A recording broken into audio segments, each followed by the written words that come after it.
interest in the data that comes off the aircraft and the aircraft health monitoring, so I look after that for Qantas. And I was asked to sort of move sideways and try and look at other technology improvements. So I understand business processes and then how we try and fix them. So today I was trying to talk a little bit around a bit of a vision we had, some experience a couple of years back, and a bit of a journey. The idea today is just to talk about our journey, show you some things, really open it up so you guys can ask questions, because you learn best off questions. I can try and answer them. I don't want to dictate things to you. I just want to show you a couple of things and stimulate your thinking. And then I can talk about the good and the bad of the experiences we had from when we started this journey to where we are now. So single pane of glass is this term that we're starting to get put out recently around getting your data into a single form. I've had a few of the manufacturers come to me trying to sell it to me. It sounds like a great idea, but it actually is a real challenge. But the concept sounds great, and there are visualization tools that actually help in this process. So let's step back for engineering. So airline engineering. So we've got quite a few pressures that we have. We've got pressure to lower cost. Aircraft utilisation, sweat the asset harder all the time. You've got better deployment of labour. Customer expectation. You guys that fly on our aircraft, you actually expect more and more. Aircraft availability. Our downtime on aircraft is getting reduced and reduced because we want to utilise the aircraft more. And you need to optimise inventory control. And that actually is getting quite difficult. All of this underpinned with safety. That's really important in our industry. So a few years back, the CEO and the team, they were going, this is what we want to do. We want to start changing the way we do things. And I'd like to on a couple of areas.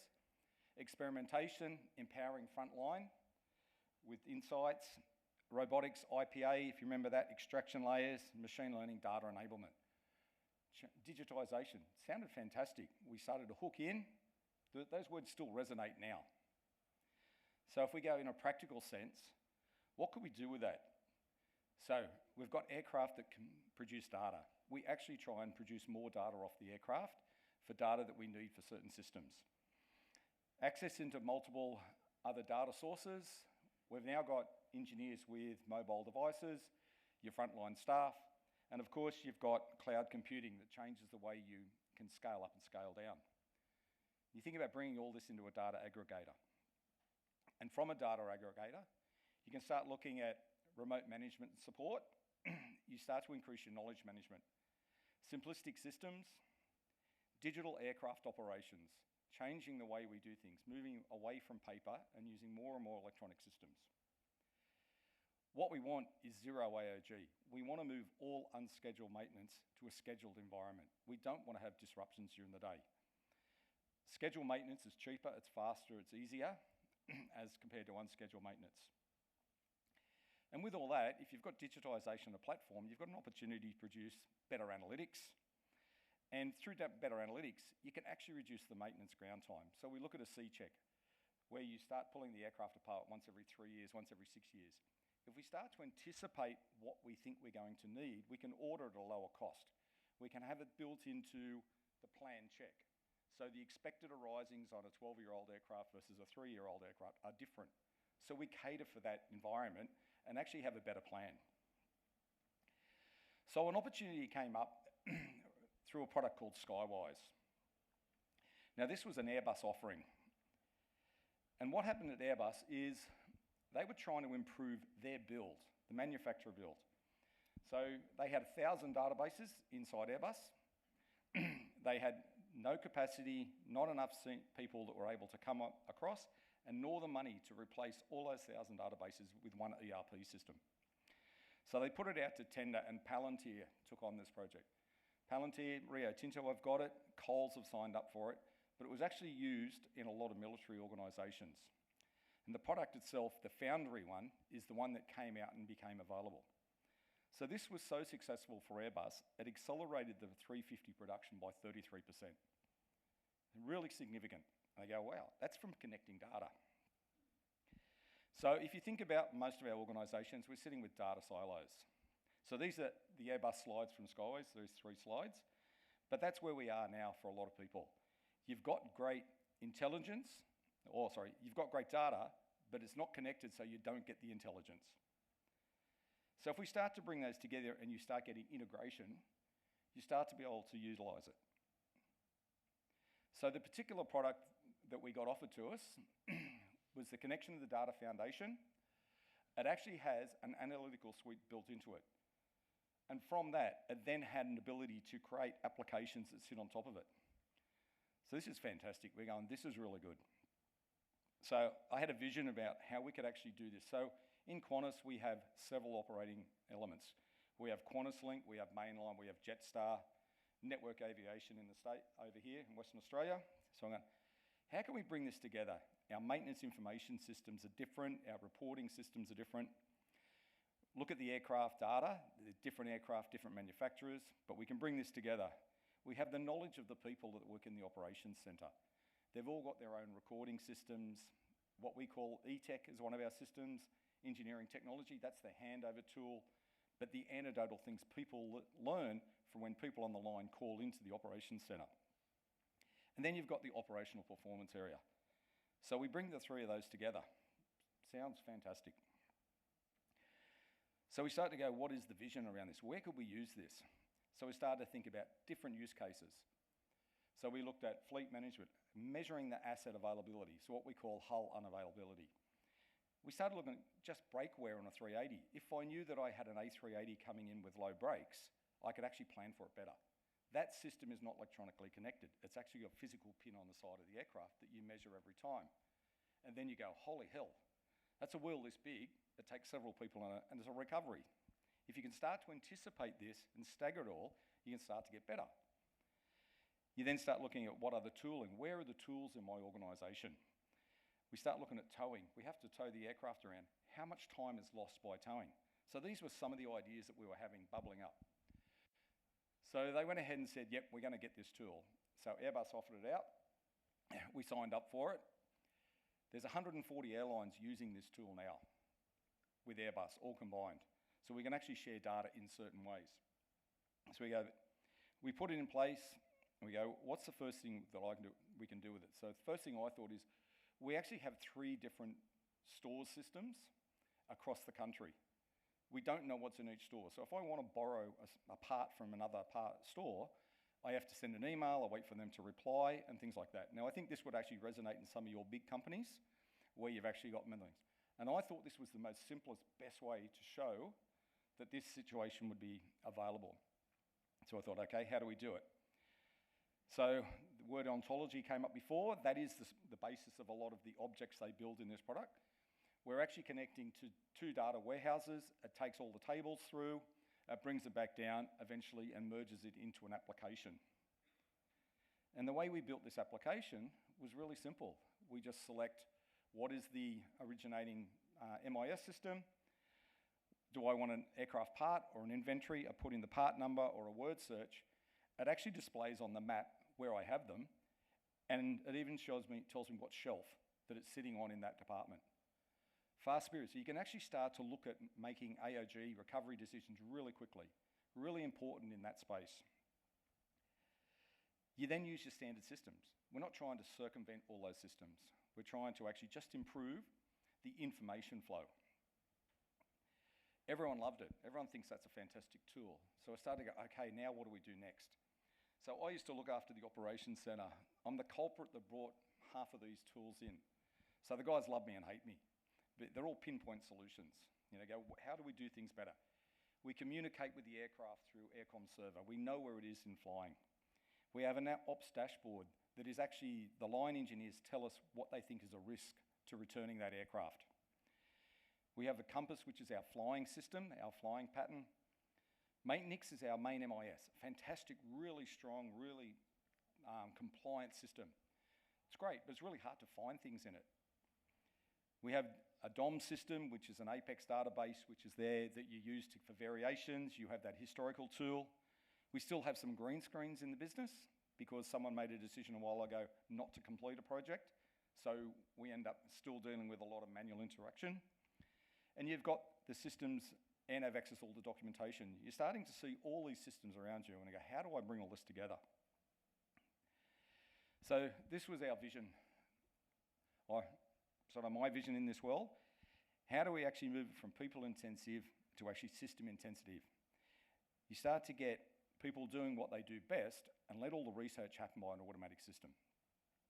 Combine these data sources, bring them together, so when you search something, you'll find it.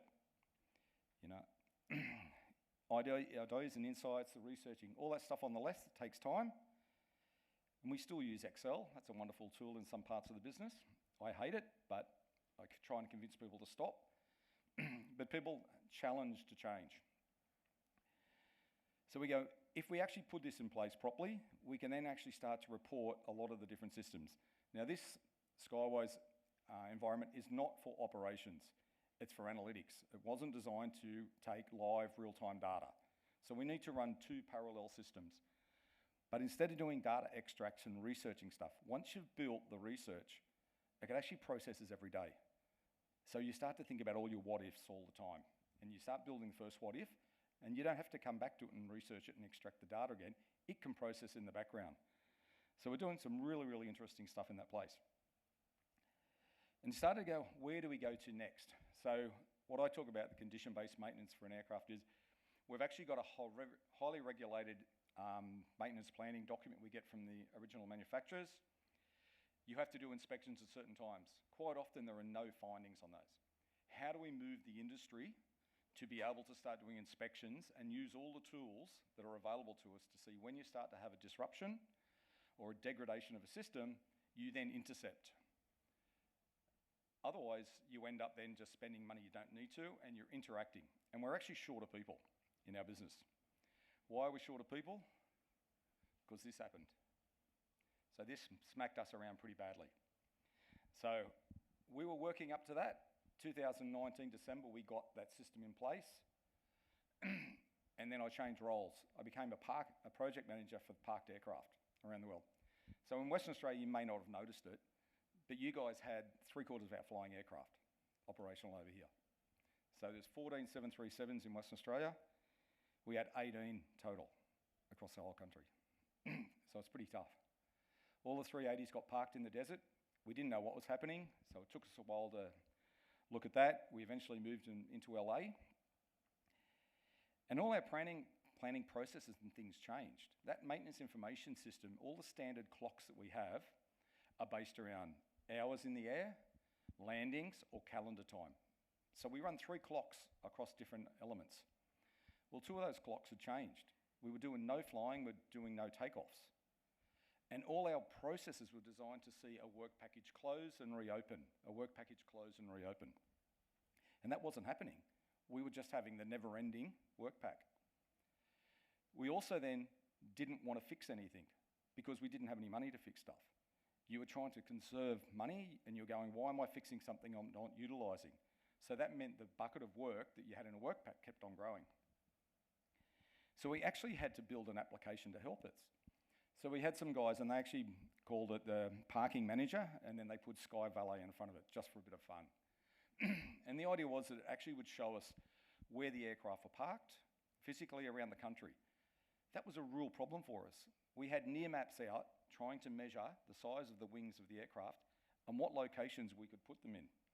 People saying, put them in the middle of the desert. Some put them down at Woomera. But we had no engineers there. And that was a real problem. And it's one of the things that actually became a big struggle for us and why we ended up putting a lot of aircraft in Avalon or back in Sydney on the runway. Not the most ideal place to put them right next to the sea. It's because we needed engineers to maintain the aircraft. And that actually became a problem because we didn't have enough equipment to maintain that many aircraft around the world of ours that had stopped. So we didn't have rigs that you would use to inhibit things. We had one inhibiting rig for 737s, and I said we had 50 aircraft parked. Normally you would fly that inhibiting rig around the country, but you couldn't. You had to put it on road transport, and road transport wasn't available because of all the border closures. So quite complicated. So what we then had to do is, the manufacturer said you should be able to wrap this aircraft up in a parking program in 7 days. It took us over 30 days to wrap an aircraft up, and you had all of these aircraft at the same time. So we actually started to miss checks, or the checks we had to extend. So we would half wrap up, we'd have to undo, run all the engines, do the condition, and then come back again. So on the way out of this, when we started flying again, we needed to then run through and look at all of the checks and where they got measured to see if we need to do extra stuff. So we converted the parking manager into an RTS manager, a return to service. So that tool was able to then process through and look at every check, how many days it was behind it, and actually go, you know what, that's okay or that's not okay, we have to change that system. Change the batteries out, change out harnesses, corrosion, things like that. Pretty good. We're still not flying. We still have another 380 sitting in the desert in the Middle East. Well, COVID has smashed the airline industry. A lot of people left. Spare parts are really difficult. Really, really difficult. So what happened then? So we started to build up a new team in the defect management team. But the IT team we had that didn't really like me bringing in that product from Airbus, even though there's 140 airlines using it, 10,000 aircraft in the world are in there, they didn't own the product. So it was an engineering-only product, and it didn't get supported. Then a lot of IT team left Qantas at the time. So when we came back out, there was actually no interest in helping us actually further develop that really interesting product that I just showed you. The only way we did it was with some couple of interns that we brought into this team. So this is the tool set that we use now inside the defect management team. So we monitor Sky's Fleet Performance Plus. We're doing predictive monitoring on the Airbus aircraft with trend monitoring. We actually are coupling up a device that they used in flight test. It takes all these data signals and then produces it and sends it in 4G after it lands, and we're actually trending all these different parameters. In the Boeing fleet, we do some similar. We've got aircraft health monitoring. What are all the things that the aircraft tell us? That's what we're trying to work with. But on the right-hand side, you can see all those other applications that are sitting there, those standard ones that you know. We've got our maintenance information system. We've got OneNote. We're not using a lot of workflow in OneNote. We actually couple into the black box data, what they call the CPL or the QAR data. Traditionally, it was all used for flight data analysis, safety analysis, and we've expanded the data map up to start to look at systems, per second measurements of systems. And we have a whole lot of supporting applications on the bottom there. An example of the data we have on the EMS is on the 737 bleed system. So two of the signals that you can see, that's a per flight signal, a left and a right comparison, and you normally have 40 PSI when you're taking off. But you can see there the degradation between the left and right. And if we zoom in on that, we can see it at per second amounts. So we start to change the way we do things. We're really, really focused on this. But all this workflow and analysis we came out of one of the systems turns up in an email that we put in OneNote. Around that, you can see that we had a 70% success rate. We're actually measuring that. We put it through the workshops and we come back. It's brilliant. We then look at system failures. Traditionally, our aircraft health monitoring looks at single systems, either a left or a right, a 1, 2, 3 or 4, depending on what the engines. They're not actually quite often designed to look at, when I disable one system, how healthy is the second one? It sort of gets hidden. So with one of the interns, we built an application that would look at risk. If my number one system has had a problem in the last 30 days and my number two system has had a problem in the next 30 days, flag to me that, hey, you need to really inspect one of those systems. Take away that risk. So this was a really, really interesting thing that they did, to start to build it out differently. And you go, why wouldn't you do this more often? Jetstar had a team put in of 5 people in the Skywise squad to work on Palantir. I was told to do it organically. I was told to just get 1 or 2 interns, we build it out. So the opportunities you have to build out, you know, at times like that, it's just madness. Not supported by IT and not getting a team to do this sort of stuff. We have other systems that we use. This one is called Chronic X. This is a really interesting system. We extract our maintenance records every hour and we send them to a team in Canada. Used to be called Casebank. It's now under an ATP banner. They use natural language processing, and then what they do is they look for repeat faults. 3 faults in 30 days. What you tend to find in our environment is If there's a system disabled, everyone knows about it. We put it under a thing called the minimum equipment list. We get flagged. We give an approval for a system to be disabled. But people have resets on systems, and they tend to get hidden until all of a sudden you're broken somewhere, and you go, how did this happen? And you start looking at history, the old hindsight glasses, 20/20 vision, and you find out you've actually done 6 resets in the previous day. This system actually pops it up and flags to you. So we have the systems in the previous page, which is what the aircraft tell you, how their systems are behaving. And this one is what the maintenance records tell you. And from that, we've actually got workflow, a really, really good system. We then took that and got the people in Canada to swap it from being a repeat defect to also alerting on single word. So if we have a single system, we have a bleed reset, it pops up and gives us an email alert or a single alert on the system and says, hey, a high priority system that got reset, you want to know about it. Because we actually don't want to fly from Perth up to northwestern Australia where we don't have maintenance people. We do care, actually, even though sometimes you may not think that in the mining world. We try and prevent that. We have 13 non-maintenance ports, and we try and flag those aircraft with risk not to go to those ports. I can't help the network. I don't work with the network guys, the F100s. So I sort of got a bit discouraged on where we were at a couple of years ago. We also had another project running in the background, and this was electronic logbook that we'd started. So basically, across most of the aviation industry, we still work in paper on the tech log. Every entry the pilot rates goes in paper. It's simple, it's fast, it's quick, can be used across multiple national languages in different locations. We tried it with the introduction of 380 and it was an absolute nightmare built in. So we started to go, how can we do this better? So we looked at our maintenance information system. We use eCert for all tasks in the maintenance information system from the first introduction of the A380. So it was quite powerful, really, really good compliance. You can only fit that part to this location. And if that's not the right dash number, not the right part number, it won't electronically sign off. So you go, that's a brilliant system. How do you expand it? So we're going, let's build our e-log on top of it. So we built a pilot app that all he does is when he gets it, he actually enters a defect into the maintenance system. And we send him back a barcode. He knows it's on the system's on the ground, and engineering can now instantly see it. So we have an app called QE Touch that the engineers use. And then we expanded it and we go, well, the cabin crew now can actually start to use that as well. How do I actually look at passenger comfort items, provide that, but also any restrictions on a passenger comfort item, actually show that to them. So we actually created an ecosystem of this information which is pertinent. They were still one-on-one relationships. So we then look at how do I actually provide that information to a new location. So we built a thing called the Port Supervisor page. So that looks at all incoming aircraft that will then look at what's a hold item, what's an incoming defect, is the APU running, is the APU broken, and this is for sustainability, so we can plug in ground power immediately, but start to provide information in a different way.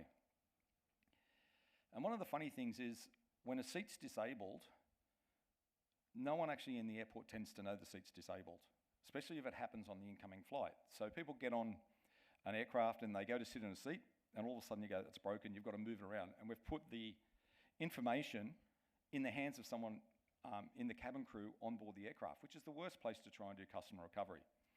So we're now taking that same information and we're going to provide that out to the airport staff to help them. So another little ecosystem we're building. So this is a show of the information. So we start to bring in multiple information sources to an electronic logbook. So we've actually got the crew rosters, what they're in.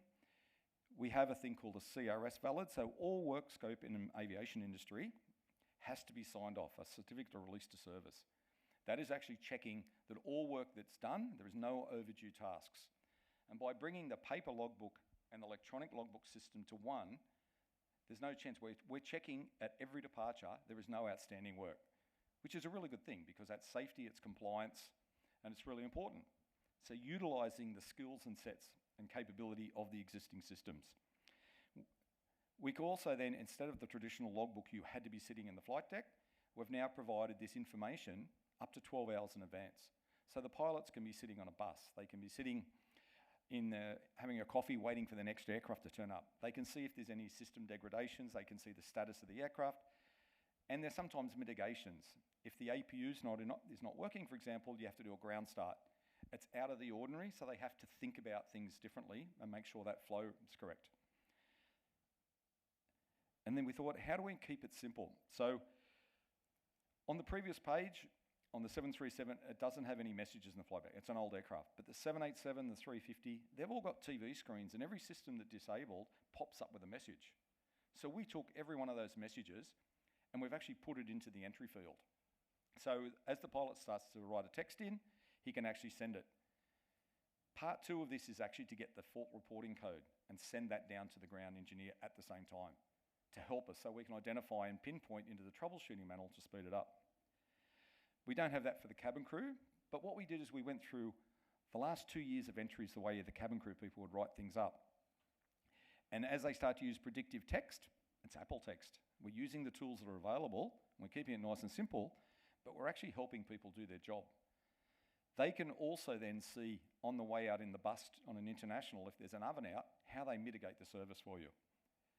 Nice and simple, and it start to have data that we don't have to search for now. We're actually getting data in measurement fields. So a seat that's inoperative is in a field exactly the same time. So all of our data now is starting to get a lot more standardised. Now this is all basically just been completed on the e-cabin log just before Christmas. So we're following that journey. We then also use that same information to the ground engineer. So we've brought about 6 different information sources to the ground engineer. What bay is that aircraft coming in? What time it's going out? Are there any faults coming in? The pilots send ACARS messages. We send the shutdown fuel message back up to this app. We can show if the APU is still running. I'll alert them after 15 minutes to say, hey, you should do this for sustainability, put ground power in. It's got links out to other manuals. We crowdsource the gate information. If there's a power inoperative or there's something wrong, the guys can actually go in and add that in. We can also show whether the pilot's got the logbook or the cabin crew have got the logbook. So we're trying to use information sources there. So basically, we finished this. Completely discouraged I am the fact that Qantas has lost its way in engineering about getting all that really good system in place. It's sitting there, but we're not using it. We cannot get a business case up to build people. That doesn't seem very smart to me.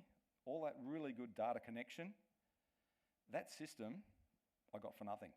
By sharing data with Airbus, that was what they did. They took the data back, they gave us access to that system. But because we're not paying for it, people don't value it. It's really weird. So strange. So I was discouraged. I'm starting to think, you know what? I think I've had enough. I've beaten my head too much on the ground. It's time to leave. We got a new manager the other day. He just came in. He's been there a month. And first thing he came in, he goes, the 8 o'clock point, we do reporting in the morning. And he came in and said, that is shit. And that's it. He goes, that is terrible. He goes, it was PDF extract out of ClickSense. He goes, hasn't changed in 8 years. I want you guys to go and fix it. I want it to be better. I want you guys to be the leading guy in 12 months that people come and actually look how this data works. Hang on, this is a pretty good challenge. Maybe I will stay around it. But no matter what, all of those systems we spoke about, we're never going to get them into that single pane. They're too disconnected. The squiggle lines are not going to come in. The information that comes from repeat defects are not going to come in. But what is important is you actually bring them together and actually have multiple panes of glass in a single view of your problem. I don't think we'll ever get there to solve it. I think it's going to be a marketing exercise, but there are elements that will bring it together with data visualization. And I think in 12 months' time, I'd really like to be coming back and actually show them what you did, because I'm inspired to stay again. Thank you.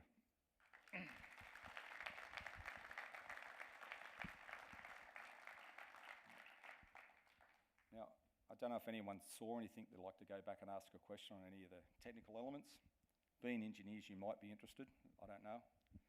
But, maybe not. Maybe I told the story okay, or I'm pretty boring.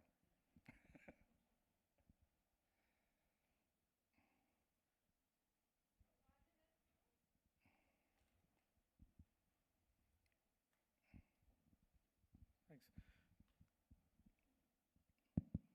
Yeah, hi, Vikash from Rio Tinto. I had a couple of questions. One, I think in the whole journey we have seen, the use of technology per se, and the concepts of ontology, for an example, because Rio is trying to use Palantir in the same context as well.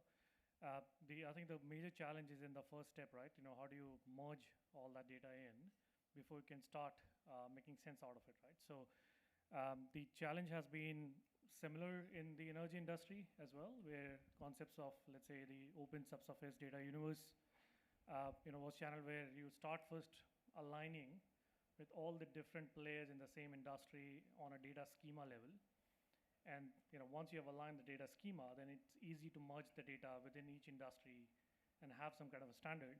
And then comes the fact that then you can build your ontologies, and then you can do a lot of visualization, reporting, and everything else, and decision making, right? So what was the challenge faced when you guys started on this one? Because I think it started with Airbus as well, and then a lot of airlines have joined in that particular platform on Skywise, as I understand, a lot of users there. And the intent of this getting extended to OEMs and other logistics partners in the future. So how did you cross the first step of merging the data, getting some schemas, engineering, operations, other application data together to come to this level where you can have a concept of single pane of glass? We were quite lucky, and what you're talking about is a challenge for most of the people coming into it. Why I said we were lucky, we didn't have to design the schema, we didn't design the ontology. Airbus did it. Airbus used to receive all of the information from the different airlines about repairs, defects, delays. So they were looking at global information, and it was coming in CSV files. It was coming in all these different sources. So it was a real big struggle for them to actually analyse what they were doing, and then be looking at then a failure of a component. Do I need to modify the component? All this sort of stuff. And they were just not very accurate. This is where, after they started the build, they realised that they actually could push this out and actually simplify the information gathering of their business, which is why they offered it out to us for free in exchange for data that I was already giving them anyway. So we actually gave them the defects, we gave them quite a few of the elements, our delays, but it all comes through that format. And they actually built the ontology to be delays, flights, MPD findings, all of those elements around it. They could look at our flight hours, everything, and they absorb it. By default, with them building that, we were able to then get and use that information. They also built it that it can take any of the aircraft types and any of the MISs we have, but we only share the particular OEM data back to them. So it's Airbus data to Airbus. All the Boeing data sat there that allowed us to filter it. So it was really good controls in that system. And you're going, this is fantastic. This is awesome. They then wanted to take it out to the airports. They wanted to take it back to the manufacturers, and they started to get the people that fix things as well in. So all of a sudden you start to look at the aviation ecosystem, starting to seriously look at the same information sources in the same way. So it's an interesting challenge. We got in there. We were number 10 airline to put our hands up to do it. When I finally got the paperwork signed a year later for free of charge, we were number 100. So we're a real quick mover. We're so risk adverse, we actually lose opportunities. And I think that's what happens in a big lumbering organisation. It takes a long time to change, which is why I get a bit discouraged. I want to be a bit faster, a bit dynamic. Thank you for your question.